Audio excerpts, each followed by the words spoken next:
খবর জানাতে যুক্ত আছেন সহকর্মী ইমতিয়াজুর রহমান। ইমতিয়াজ, জানাবেন তোফায়েল আহমেদের জানাজায় ঢল কেমন দেখেছেন এবং দাফনের প্রস্তুতির কি তথ্য রয়েছে, কখন তার মরদেহ দাফন করা হবে?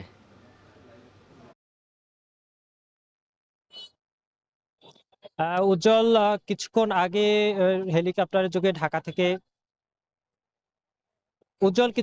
ঢাকা থেকে হেলিকপ্টার যোগে ভোলার হেলিপোর্টে এসে নেমেছেন সাবেক ভোলা ১ আসনের সংসদ সদস্য, সাবেক মন্ত্রী, বর্ষিয়ান আওয়ামী লীগের নেতা তোফায়েল আহমেদ। তোফায়েল আহমেদের মরদেহ তার পরিবারের স্বজনদের সাথে কিন্তু হেলিকপ্টার যোগে তাকে নিয়ে আসা হয়েছে। এর পরপরই কিন্তু ভোলার যে সরকারি স্কুল মাঠ রয়েছে, সেই সরকারি স্কুল মাঠে তার দ্বিতীয় জানাজা অনুষ্ঠিত হয়েছে। আপনারা দেখতে পাচ্ছেন যে কিছুক্ষণ আগে জানাজা নামাজ শেষ হয়েছে। জানাজার পরপরই কিন্তু তাকে তার গ্রামের বাড়ি ভোলার সদর উপজেলার দক্ষিণ দিগলদী ইউনিয়নের কোরালিয়া গ্রামে তার গ্রামের বাড়ির উদ্দেশ্যে নিয়ে যাওয়া হয়েছে। সেখানে তার তৃতীয় জানাজা অনুষ্ঠিত হবে। জানাজার পরপরই কিন্তু তার যেই পারিবারিক কবরস্থান রয়েছে বাড়ির সামনে মসজিদের পাশে, সেই মায়ের কবরের পাশে কিন্তু তাকে চিরনিদ্রায় শায়িত করা হবে বলে কিন্তু আমরা জানতে পেরেছি। এছাড়াও আমরা আরেকটা বিষয় জানতে পেরেছি, তিনি কিন্তু জীবিত অবস্থায় কিন্তু একটি ওসিয়ত করে গিয়েছিলেন যে তার যেখানেই পৃথিবীর যে প্রান্তেই মৃত্যু হোক না কেন, তাকে যেন তার জন্মস্থান এবং তার মায়ের পাশে যাতে তাকে দাফন করা হয়, সেই উদ্দেশ্যে কিন্তু তার পরিবারের সদস্যরা কিন্তু তাকে ভোলায় এনেছেন এবং দ্বিতীয় জানাজা ভোলা সরকারি স্কুল মাঠে অনুষ্ঠিত হয়েছে বলেও আমরা দেখেছি। জানাজার আগ মুহূর্তে কিন্তু ভোলার মুক্তিযোদ্ধা সংসদ এবং ভোলাবাসীর পক্ষ থেকে তাকে ফুলের শুভেচ্ছা জানানো হয়েছে।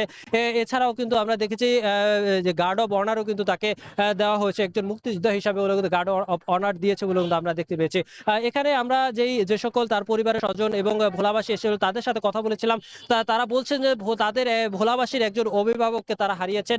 বর্ষিয়ান যে রাজনীতিবিদ সারা বাংলাদেশের যাকে এক নামে পরিচিত, সারা বিশ্ব যাকে এক নামে পরিচিত, সেই রাজনীতিবিদকে তারা হারিয়েছে বলে কিন্তু তারা জানিয়েছে। এই কিছুক্ষণ আগে কিন্তু ২ থেকে ৩ মিনিট আগে জানাজা শেষ হয়েছে। এরপর পরই কিন্তু তাকে যেই তার গ্রামের বাড়ি তার গ্রামের বাড়িতে নিয়ে যাওয়া হয়েছে বলে কিন্তু আমরা দেখতে পেয়েছি। এখানে কিন্তু আইন শৃঙ্খলা রক্ষাকারী বাহিনী যে সহ যে প্রশাসনের বিভিন্ন প্রান্ত দপ্তরের কিন্তু কর্মকর্তারা কিন্তু এখানে ছিলেন এবং ভোলার বিভিন্ন শ্রেণী পেশার মানুষ, শ্রমিক হতে শুরু করে দিনমজুর হতে শুরু করে উচ্চ পর্যায়ের মধ্যবিত্ত সকল পর্যায়ের মানুষ কিন্তু এক নজরে এই বর্ষিয়া নেতাকে দেখার জন্য কিন্তু ভোলার সরকারি স্কুল মাঠে এসেছেন এবং শেষবারের মতো বিদায় জানিয়েছেন।